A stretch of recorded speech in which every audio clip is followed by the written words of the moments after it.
सभी भावी शिक्षक शिक्षिकाओं को मेरा नमस्कार साथियों। आज हम बात करने वाले हैं सीटेट पेपर 2 जिनका भी साइंस है। तो ठीक है, 30 नंबर का जो आपका साइंस का क्वेश्चन आता है मेरे भाई, उस पर हम लोग डिस्कस करेंगे। ठीक है, और ये मैराथन क्लास होने वाली है, वो भी कंप्लीट मैराथन होने वाला है, कंप्लीट। वो एनसीईआरटी पे फोकस्ड एकदम सीबीएसई लाइन बाय लाइन कराने वाला हूँ। थोड़ा सा समय दे के देख लेना। मात्र 10 पेजेस के मास्टर नोट डिजाइन किए गए हैं। ये भी बताऊंगा वीडियो में कि ये नोट्स आप कैसे परचेज कर सकते हो। मात्र 99 रुपीज़ में ऑफर है और सभी ऑल सब्जेक्ट दे रहा हूँ। मतलब अगर आप पेपर 2 साइंस की तैयारी कर रहे हो तो मैं आपको सीडीपी भी दूंगा, हिंदी भी दूंगा, इंग्लिश भी दूंगा, ठीक है, मैथ भी दूंगा। जिनका जो संस्कृत भी लैंग्वेज है तो संस्कृत भी दे देंगे भाई, सब कुछ 99 में। अगर आप ये देखोगे ध्यान से वीडियो तो आपको पता चलेगा इसका लेवल क्या है। एकदम टू द पॉइंट भाई। किसी किसी में मैंने खाली 3-3 पेज के नोट्स दिए हैं, 4 पेज के, सीडीपी के 5 पेज में समेटा है। तो वैसे ही एकदम टू द पॉइंट अगर आप पढ़ना चाहते हो, घंटों मैराथन में टाइम लॉस नहीं करना चाहते, तो ये वीडियो देख लेना, रामबाण सिद्ध हो जाएगा आपके लिए। साथ ही साथ इसके साथ साथ मैं हर सब्जेक्ट के, साइंस के तो फिलहाल 200 मैंने डिजाइन कर दी है, लेकिन बाकी सबके 100 क्वेश्चंस मैं ऑल सब्जेक्ट के देने वाला हूँ भाई। यूएसएसटी वाले भी सबको मिलेगा, प्राइमरी वालों को भी मिलेगा। आप 9935 अभी बता दूंगा नंबर, उस पर मैसेज कर लेना। चलो आ जाओ, ये मास्टर नोट्स आपके लिए एकदम to the point exam oriented design किए गए। अभी आप इसका लेबल और इसमें डेटा आप खुद ब खुद समझोगे। भोजन के घटक, पोषक तत्व, कंपोनेंट्स ऑफ फूड, एकदम सिलेबस वाइज मैंने रखा है। देखिए, मानव शरीर के समुचित विकास, ऊर्जा और स्वास्थ्य के लिए भोजन में 6 प्रमुख अवयव का होना निश्चित है, आवश्यक है। कैसे? कार्बोहाइड्रेट, प्रोटीन, वसा, विटामिन, खनिज लवण और जल व रुक्षांश जो रफेज होते हैं, इनके बिना जो है हमारे शरीर में जो हमारे प्रमुख जो विकास, ऊर्जा और स्वास्थ्य के लिए आवश्यक होते हैं, इनके बिना अधूरे हैं। ठीक है, तो 6 प्रमुख अवयव आवश्यक होते हैं। कार्बोहाइड्रेट को देखो। अब देखो कार्बोहाइड्रेट के बारे में, तो सबसे पहले जान लो कि कार्बोहाइड्रेट से अगर प्रश्न बना तो निश्चित रूप से 4 लाइन से बाहर नहीं जाने वाला। ठीक है, क्योंकि एनसीईआरटी लाइन बाय लाइन उठा लिया है। कार्य क्या है? शरीर को मुख्य रूप से त्वरित ऊर्जा अगर देना हो तो कार्बोहाइड्रेट प्रदान करता है। प्रकार देखो, मुख्य रूप से ये स्टार्च, मंड और शर्करा, शुगर के रूप में हमारे भोजन में पाए जाते हैं। स्रोत चावल, गेहूं, मक्का, आलू, शकरकंद, गन्ना और आम, पपीता, ये इसके प्रमुख स्रोत हैं। परीक्षण लैब टेस्ट समझ लो ना भाई, ये भी बता दे रहा हूँ। देखो, अगर हम खाद्य पदार्थ पे तनु आयोडीन का जो विलयन है उसकी मात्र 2-3 बूंद डालें, अगर उसका रंग गहरा नीला काला हो जा रहा है, ब्लू ब्लैक, तो यह मंड स्टार्च की उपस्थिति को दर्शाता है। फिर से समझो कि अगर हम लोग किसी खाद्य पदार्थ पे तनु आयोडीन विलयन डालते हैं 2-3 बूंद, तो उसका रंग अगर ब्लू ब्लैक हो जाए तो वो स्टार्च की उपस्थिति दर्शाता है। प्रश्न कैसे बनेगा? तो प्रश्न ऐसे दे देगा कि अगर किसी विलयन में खाद्य पदार्थ पे तनु आयोडीन विलयन के 2-3 बूंद डालने पर उसका रंग ब्लू ब्लैक हो रहा है, तो किसकी उपस्थिति दर्शाएगा? कार्बोहाइड्रेट, वसा, प्रोटीन। तो उसको ध्यान रखना, ब्लू ब्लैक है तो कार्बोहाइड्रेट। चलो आ जाओ फटाफट से प्रोटीन की तरफ। प्रोटीन में देखो मेरे भाई, बॉडी बिल्डिंग फूड इसको कहा जाता है। इसका कार्य है शरीर की वृद्धि और कोशिकाओं की मरम्मत और ऊतकों के निर्माण में। स्रोत है दाल, सोयाबीन। सोयाबीन जो है सर्वाधिक प्रोटीन प्रदान करने वाला स्रोत है। चना, मटर, पनीर, दूध, मांस, मछली, अंडा, ये सब प्रोटीन के स्रोत हैं। इसका परीक्षण लैब समझो, किसी खाद्य पदार्थ के पेस्ट में अगर 10 बूंद कास्टिक सोडा यानी NaOH, डायरेक्ट नाम आता है भाई, फॉर्मूला पूछता है, और कॉपर सल्फेट यानी CuSO4 को मिलाने पर यदि रंग वायलेट यानी बैगनी हो जाता है तो वो किसकी उपस्थिति दर्शाएगा? प्रोटीन। देखिए, गहरा नीला ब्लू ब्लैक हुआ तो कार्बोहाइड्रेट दर्शा रहा है, बैगनी हो रहा है तो प्रोटीन दर्शाएगा। वसा के बारे में समझो। कार्बोहाइड्रेट की तुलना में समान मात्रा में 2 गुनी से अधिक ऊर्जा देना। अगर समान मात्रा में वसा ले रहे हो, समान कार्बोहाइड्रेट, तो कार्बोहाइड्रेट से डबल ऊर्जा ये देता है और शरीर को गर्म रखता है। स्रोत समझ लो, मूंगफली, तिल, सरसों, घी, मक्खन, मलाई, मांस, ये होते हैं वसा के स्रोत। लैब टेस्ट में कैसे इसको पहचानोगे आप? तो किसी खाद्य पदार्थ को सफ़ेद कागज पर रगड़ने या लपेटने पर यदि कागज पारभासी यानी तैलीय धब्बा, ऑयली पैच बन जाए तो वह वसा उपस्थिति दर्शाता है। चलो देखो, आ जाओ स्क्रीन पे, थोड़ा सा डायग्राम के माध्यम से समझाते हैं। देखो, अगर ये देख रहे हो ब्लू ब्लैक आया तो वह कार्बोहाइड्रेट है। प्रोटीन, अगर जो आप बैगनी रंग दिख रहा है तो प्रोटीन है। ऑयली स्पॉट दिख रहा है तो फैट यानी वसा है। ठीक है भाई, चलो आ जाओ। एक देखिए, पहला पेज हुआ, 10 पेज किया है। सिर्फ और सिर्फ वही पॉइंट उठाऊंगा जहाँ से क्वेश्चन सीबीएसई पूछता है। ठीक है, और टॉप 200 क्वेश्चन, ये चीज़ ध्यान रखना भाई, इसको बिल्कुल भी मत मिस करना। ये जो 200 क्वेश्चन इसी के बाद आएंगे, और प्लेलिस्ट में जाके सीटेट का कोर्स चेक कर लेना। साथ ही साथ इसके डिस्क्रिप्शन में लिंक दे दूंगा। नए हो तो चैनल सब्सक्राइब कर लो। अगर आप ये नोट्स चाहते हो कि सर बार बार वीडियो ना देखना पड़े, मैं खुद से नोट्स रिवाइज कर लूँ, मेरे सारे नोट्स, हर जो पेपर के नोट्स हैं मैंने 2-3 घंटे में पर डे आप पूरा रिवाइज करोगे, पूरा सिलेबस। चलो, अब सीटेट की पॉइंट समझ लो थोड़ा सा, कि भोजन में जो रुक्षांश होते हैं, जैसे बिना पचे फाइबर शरीर का कोई पोषण तो नहीं देते हैं, परंतु यह क्या करते हैं, बिना पचे भोजन को शरीर से बाहर निकालने वाले जो अपशिष्ट निष्कासन में ये सहायक होते हैं। जैसे ताजे फल, सब्जियां, दलिया, ये सब जो आपके इसके सहायक है। चलो अब आ जाओ विटामिन और खनिज लवण सारणी के बारे में देखते हैं। मैं वहीं से बता रहा हूँ, अभी देखो आप खुद से समझो कि कितने बेहतरीन ढंग से आपको ये मैंने उठाया है विटामिन और खनिज, क्योंकि यहाँ से प्रश्न हर साल बना है और बनेगा। खनिज यानी विटामिन और उससे कमी से होने वाले रोग से हर बार प्रश्न आते हैं, उसके मुख्य लक्षण या फिर उस स्रोत से तो निश्चित रूप से बनेंगे, तो ये याद होना चाहिए। विटामिन ए की कमी से रतौंधी होता है, जिसके मुख्य लक्षण क्या है, कमजोर दृष्टि, अंधेरे रात में कम दिखाई देना, साथ ही साथ गाजर, दूध, मछली और तेल, मछली का तेल, पपीता इसके प्रमुख स्रोत हैं। विटामिन B1 ये बेरी रोग होता है इससे, और दुर्बल पेशियां, काम करने की ऊर्जा में कमी आती है। इसके स्रोत की बात करें तो गेहूँ, चावल इसके प्रमुख स्रोत हैं। विटामिन सी स्कर्वी होता है इससे, मसूड़ों में खून आता है, घाव बनने में अधिक समय लगता है। आंवला जो होता है इसका सर्वोत्तम जो स्रोत है आंवला है। नींबू, संतरा, टमाटर अगर आप लोगे तो विटामिन सी स्कर्वी से मुक्ति पाओगे। विटामिन डी जो है रिकेट्स होता है, अस्थियों में मुलायम होकर मुड़ जाना इसका जो है मुख्य लक्षण है। साथ ही साथ सूर्य का प्रकाश, मक्खन, दूध और अंडा इसके प्रमुख स्रोत हैं। ठीक है, चलो नेक्स्ट पे आते हैं भाई। कैल्शियम देखो, अस्थि और दांत क्षय होता है और कमजोर हड्डियां, दांत का सड़ना इसके प्रमुख लक्षण है। दूध, अंडे और हरी सब्जियां इसके प्रमुख स्रोत हैं। आयोडीन देखो, घेंगा और गलगंड, गर्दन की ग्रंथि का फूल जाना यानी थायराइड, बच्चों में मानसिक मंदता आना इसके जो है लक्षण है। साथ ही साथ आयोडीन युक्त नमक खाइए, समुद्री भोजन और केकड़ा वगैरह जो होते हैं वो आयोडीन के कमी को पूरा करते हैं। लोहा यानी आयरन की बात करें तो अरक्तता यानी अनीमिया का जो रोग होता है इसी के कारण होता है, और इसके जो लक्षण है शरीर में कमजोरी आएगा, हीमोग्लोबिन का स्तर लगातार गिरेगा। इसके लिए आपको पालक, गुड़, आंवला, हरी पत्तेदार सब्जियों का सेवन करना है, इसके प्रमुख स्रोत हैं। चलो सीटेड रिपीट क्वेश्चन समझो ध्यान से कि विटामिन सी जो होता है खाना पकाते समय ऊर्जा के प्रभाव से सबसे आसानी से नष्ट हो जाता है, इसलिए कच्चे फल और ताज़ी सब्जियों को आहार में शामिल करना चाहिए। भाई ये रखना कौन सा विटामिन सी है ना। चलो कमेंट करके बताना कि नेक्स्ट कौन सा सब्जेक्ट चाहिए। आप लोगों ने कमेंट किया सर साइंस कराओ, इसलिए मैंने साइंस करा दिया। नेक्स्ट कौन से पे मैराथन वीडियो चाहिए बताना। और नोट्स के लिए, हाँ एक बार नोट्स के लिए बता दूं, देखो अगर आप बेहतरीन नोट्स ऐसे ही चाहते हो टू द पॉइंट तो 9935 बिना किसी देरी के 9935523329 पे सीटेट नोट्स लिख करके मैसेज करना। ये नोट्स पेड है, मात्र 99 रुपीज़ सभी बच्चों के लिए ऑफर लगा हुआ है। 99 रुपीज़ में आप कहीं भी जाओगे मैं गारंटी लेता हूँ कि NCERT बेस्ड इतने कम प्राइस में नोट्स कहीं नहीं मिलने वाले। और नोट्स के लिए कन्फ्यूजन दूर कर लो, जैसे पेपर 1 है किसी का मैथ साइंस, तो ये मत सोचना खाली मैथ साइंस दे रहा हूँ, CDP भी दूंगा, हिंदी भी दूंगा, इंग्लिश भी दूंगा, संस्कृत भी दूंगा, जो भी आपका लैंग्वेज है मैथ भी दूंगा, सब कुछ दूंगा। ऑल कंप्लीट पैकेज मिलने वाला है 99 रुपीज़ में, पर पेपर 99 रुपीज़। चलो आ जाओ भाई, भोजन का पृथक्करण और संरक्षण के बारे में थोड़ा सा समझते हैं। देखिए यहाँ तक हो चुका, हाँ जी ये तो यहाँ तक मैंने करवा दिया। आ जाओ भाई फटाफट से, अब इसको देखते हैं।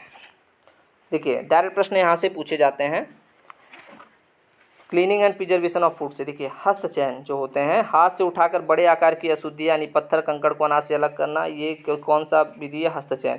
थ्रेसिंग क्या होता है, सूखे पौधों की डंडियों से अनाज के कणों को पीट कर अलग करना। अलग आजकल यह मशीनों का प्रयोग किया जा रहा है, यही थ्रेसिंग है। निष्पावन समझना ध्यान से, हवा के झोंकों द्वारा, पवन द्वारा भारी अन्नकणों से हल्के भूसे को अलग करने की प्रक्रिया निष्पावन है। चालन समझना, आटे या बारीक मिश्रण से बड़े आकार के अशुद्धियों को छलनी द्वारा पृथक करना, ये चालन कहलाता है।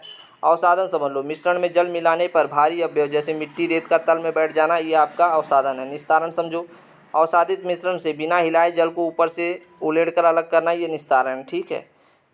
और उसके बाद समझो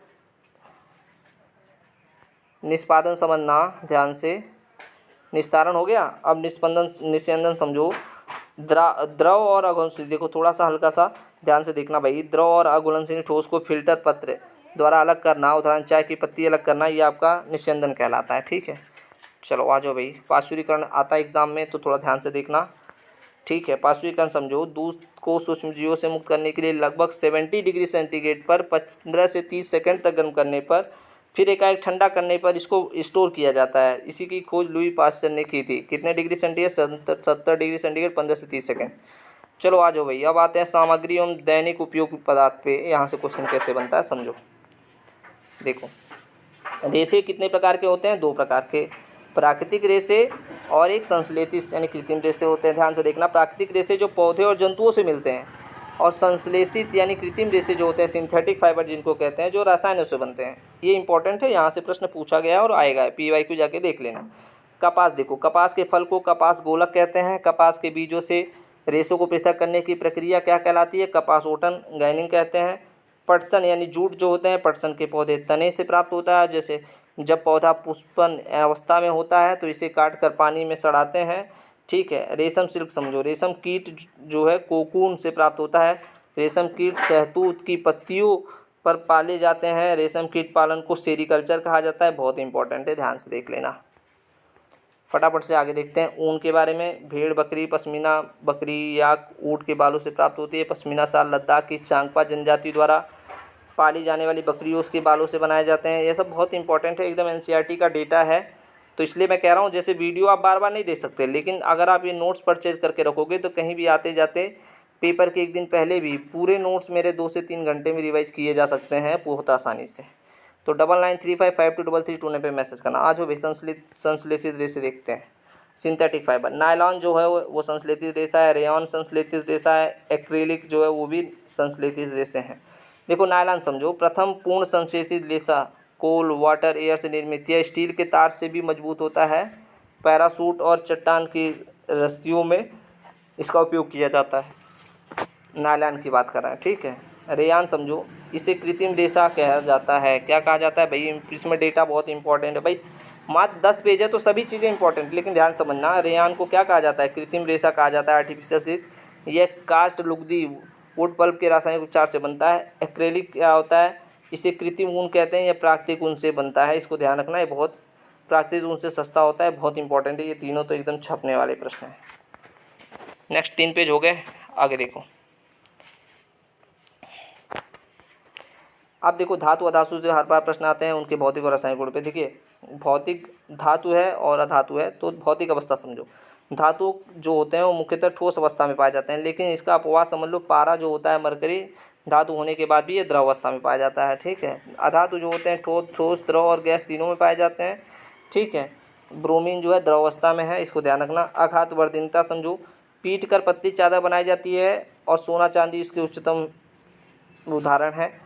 भंगूर देखो, जो अधातु होते हैं वो भंगूर होते हैं और पीटने पर टूट जाते हैं। तन्यता का गुण समझो, धातुओं में तन्यता का गुण खींचकर बारीक तार बनाए जा सकते हैं, लेकिन अधातुओं में तन्यता का गुण नहीं होता। चालकता कंडक्टिविटी, ऊष्मा और विद्युत के सुचालक सर्वोत्तम चांदी और तांबा ये जो है धातु के हैं। कुचालक समझो, अपवाद ग्रेफाइट जो है विद्युत का सुचालक होता है। ठीक है, ध्यान रखना। ग्रेफाइट क्या होता है, जैसे अधातुएं तो जो है कुचालक होती हैं, लेकिन ग्रेफाइट जो है धातु होने के बावजूद भी सुचालक होता है। इसलिए इसको बहुत बेहतरीन ढंग से बनाया गया है कि आपको समझने में चीज़ें आसानी हो। आप समझो ऑक्साइड की प्रकृति देखो, धातुओं में धातु के ऑक्साइड क्षारीय होते हैं, लेकिन आप अधातुओं में देखेंगे अधात्विक ऑक्साइड जो होते हैं वो अम्लीय होते हैं। डायरेक्ट प्रश्न आते हैं।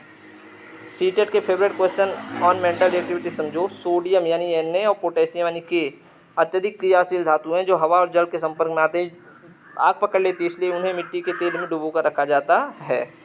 फास्फोरस समझो, हवा में आग पकड़ना इसलिए इसे जल में रखा जाता है। विस्थापन अपक्रिया, अधिक अपक्रियाशील धातु कम अपक्रियाशील धातु को उसके लवण के जलीय विलयन से विस्थापित कर देते हैं, जैसे ZnCuSO4 गिब्स ZnSO4 + Cu। ठीक है, चलो नेक्स्ट पे आते हैं।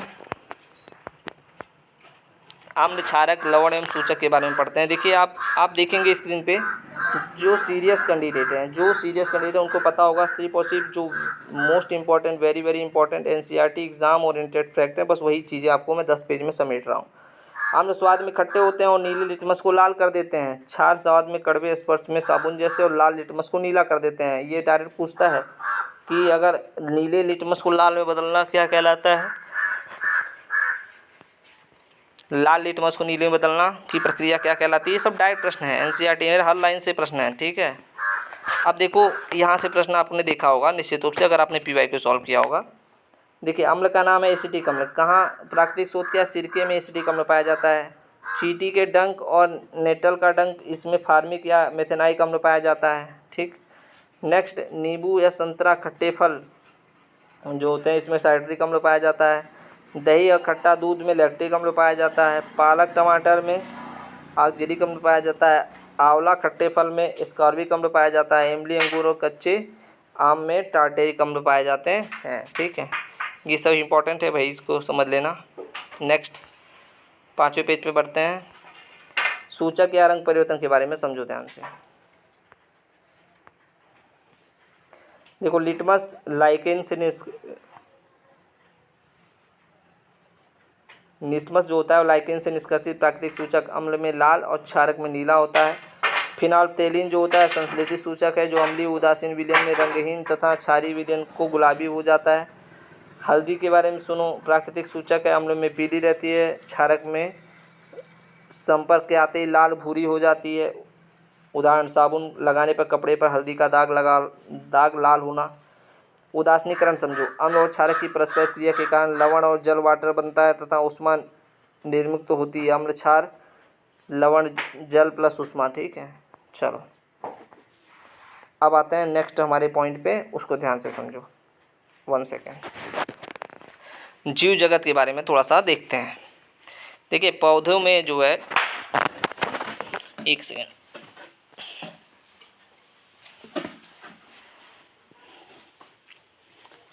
पौधों में जीव जगत के बारे में देखेंगे हम लोग। यहाँ तक हमारा हो चुका है। देखिए पादप क्रिया के बारे में देखेंगे, कैसे इसका संवहन और प्रकाश संश्लेषण होता है उसको समझो। जाइलम जो होता है पौधों में जड़ों द्वारा अवशोषित जल और खनिज लवणों को पत्तियों तक ऊपर की ओर संवहन करने वाला संवहन ऊतक कहलाता है। जल और खनिज लवण किससे होते हैं? जाइलम से। याद रखना, ज से जल, ज से जाइलम। फ्लोएम, एफ फ से फूड, फ से भोजन। ठीक है, याद रखना, phloem, F for food, F for phloem, और ज से जल, ज से जाइलम। याद रखना, डायरेक्ट प्रश्न आते हैं। भोजन पहुँचाने का काम फ्लोएम के द्वारा होता है, सभी भागों को तो पहुंचाते हैं। वाष्पोत्सर्जन समझो, पत्तियों की सतह पर उपस्थित सूक्ष्म छेद जैसे जो रंध्र पाए जाते हैं द्वारा जल का वाष्प के रूप में बाहर निकलना या पौधे में खिंचाव बल का उत्पन्न करता है, जिससे ऊंचे पेड़ों तक ये चढ़ पाता है। वाष्पोत्सर्जन। प्रकाश संश्लेषण, हरित लवक क्लोरोफिल में सूर्य की प्रकाश की उपस्थिति में CO2 और जल से कार्बोहाइड्रेट ग्लूकोज का निर्माण करते हैं। अब इसको समझो। देखो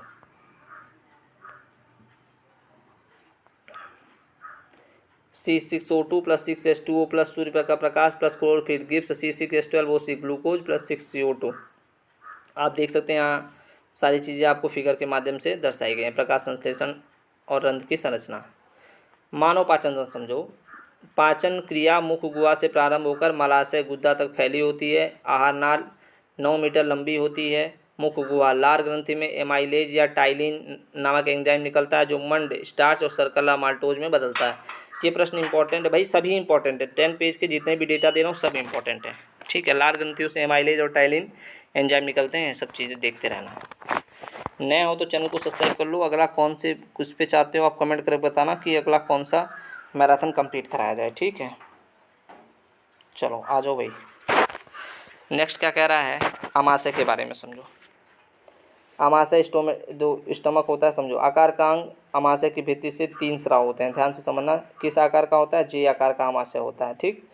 हाइड्रोक्लोरिक अम्ल HCl जो होता है भोजन को अम्लीय माध्यम प्रदान करता है और भोजन के साथ जीवाणुओं को नष्ट करता है। ठीक है, 3 जो इसके स्राव होते हैं ध्यान से समझना।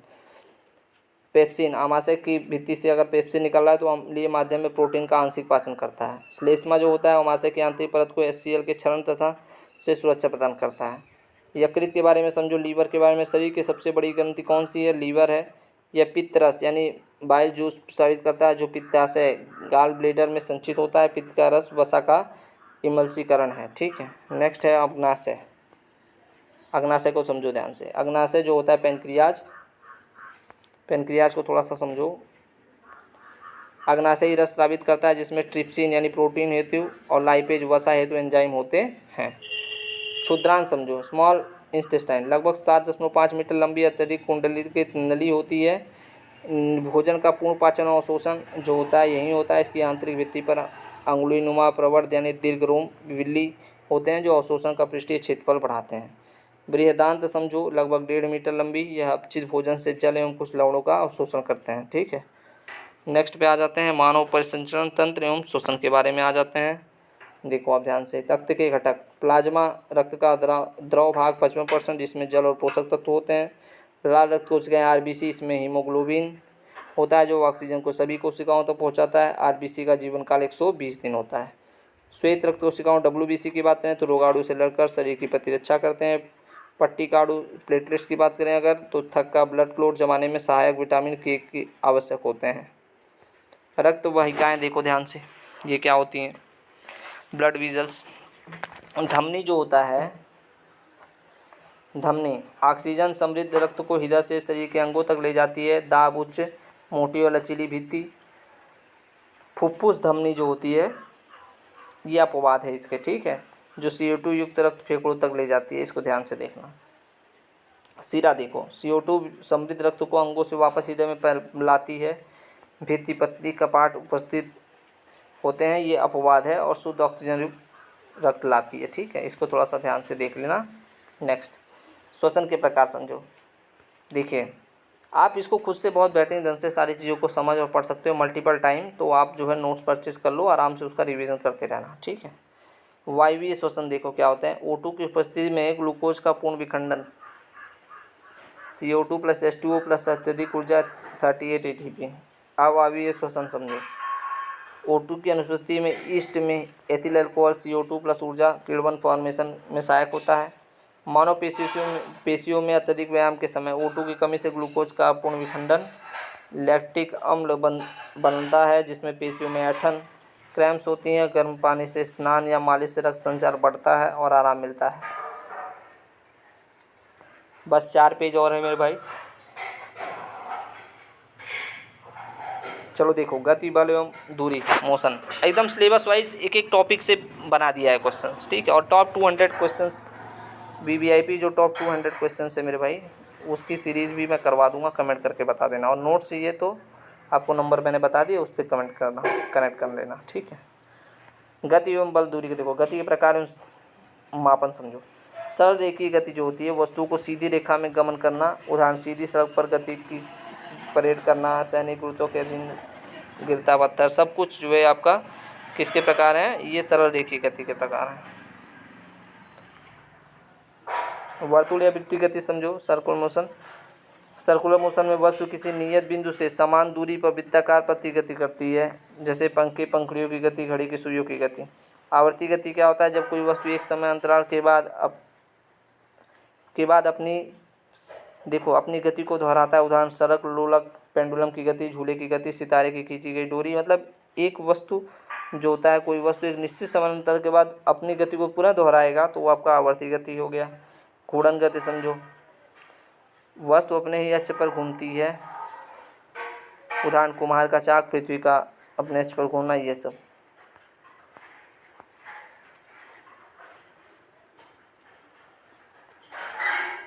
नेक्स्ट देखिए, चाल, दूरी, समय ग्राफ थोड़ा समझो। इस चाल क्या होता है, कुल तय गई दूरी बटे कुल लिया गया समय। SI मात्रक क्या होता है, मीटर पर सेकंड। 1 किलोमीटर पर आवर बराबर कितना होता है, 5/18 मीटर प्रति सेकंड। समझो, ये देखो, ये आपको दिख रहा है, यूनिफॉर्म दिख रहा है, ठीक है, ये डिस्टेंस है, ये टाइम है, ठीक। इस तरीके से आ जाओ यहाँ पे। अब हम लोग 5वें पॉइंट पे आते हैं, चीज़ें कैसे काम करती हैं, ठीक है। विद्युत धारा का प्रभाव समझो। देखिए, तापीय प्रभाव, जब किसी चालक तार से विद्युत धारा प्रवाहित होती है तो वह तप्त गर्म हो जाता है। जूल का नियम क्या कहता है, H बराबर क्या कहता है, I²RT। उत्पन्न ऊष्मा धारा के वर्ग, प्रतिरोध और समय के समानुपाती होता है। उपयोग, इलेक्ट्रिक हीटर में, गीजर, प्रेस और फ्यूज तार में। फ्यूज तार जो होता है, ये ऐसे पदार्थ, सीसा व टिन की मिश्र धातु से बनता है, जिसका गलनांक, मेल्टिंग पॉइंट अधिक कम होता है। परिपथ में उच्च धारा बढ़ने पर यह पिघलकर टूट जाता है,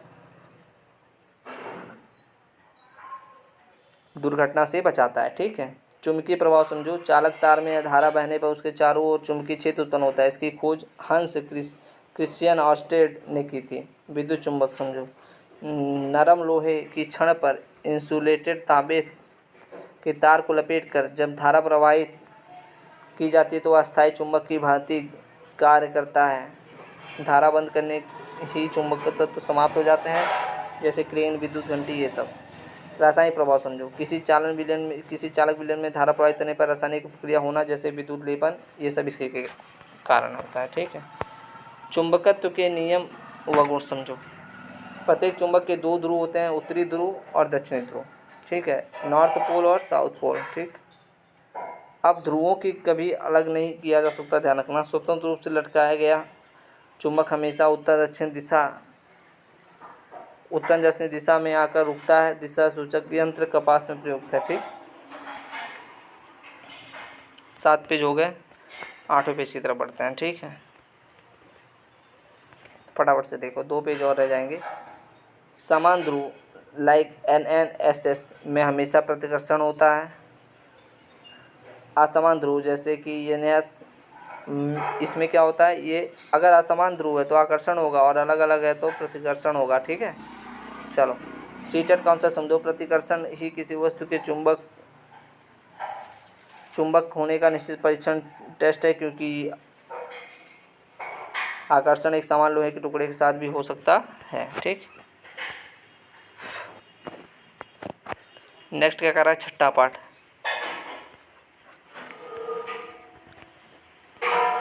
छठे पाठ में समझो मेरे भाई, प्राकृतिक घटनाएं एवं संसाधन, नेचुरल फेनोमिना समझो ध्यान से क्या होते हैं। प्रकाश अपरिवर्तन एवं दर्पण लेंस के बारे में समझो। आपतन कोण जो होता है ये हमेशा परावर्तन कोण, आपतन कोण जो होता है हमेशा परावर्तन कोण के बराबर होता है। Li = Lr। देखो, आपतित किरण, परावर्तित किरण तथा आपतन बिंदु पर अवलंब तीनों एक ही तल में होते हैं। ठीक, दर्पण के प्रकार एवं उपयोग। समतल दर्पण सीधा आभासी वस्तु के आकार के बराबर पार्श्व उल्टा प्रतिबिंब बनाती है। अवतल दर्पण, देखिए अवतल दर्पण को अभिसारी, उत्तल दर्पण को अपसारी कहा जाता है। अवतल दर्पण वास्तविक को उल्टा प्रतिबिंब पास रखने पर आभासी और बड़ा दिखाई देता है, जैसे टॉर्च, वाहनों की हेडलाइट, दंत चिकित्सक। और उत्तल दर्पण जो होता है अपसारी, सदैव आभासी, सीधा और छोटा होता है। ठीक है, यहाँ बड़ा दृश्य क्षेत्र होता है, साथ ही वाहनों का साइड पार्श्व से दृश्य दर्पण रियर व्यू मिरर का काम करता है। ठीक है, नेक्स्ट क्या कह रहा है, लेंस। लेंस देखो, उत्तल लेंस देखो, बीच में मोटा, किनारों पर पतला, प्रकाश की बिंदु पर। ठीक है, तो ये देखना ध्यान से, इसमें बीच में मोटा, किनारों पतला, प्रकाश, ऐसे प्रश्न बनेगा, बीच में मोटा, किनारों पर पतला हो तो कौन सा लेंस होगा।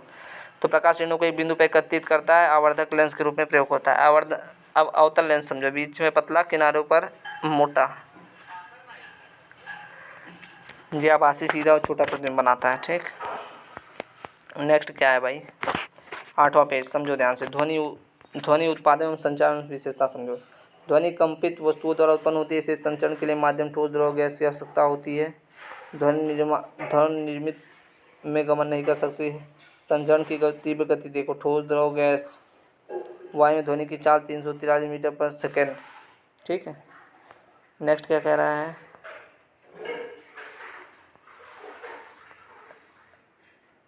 CTET paper 2 science complete notes.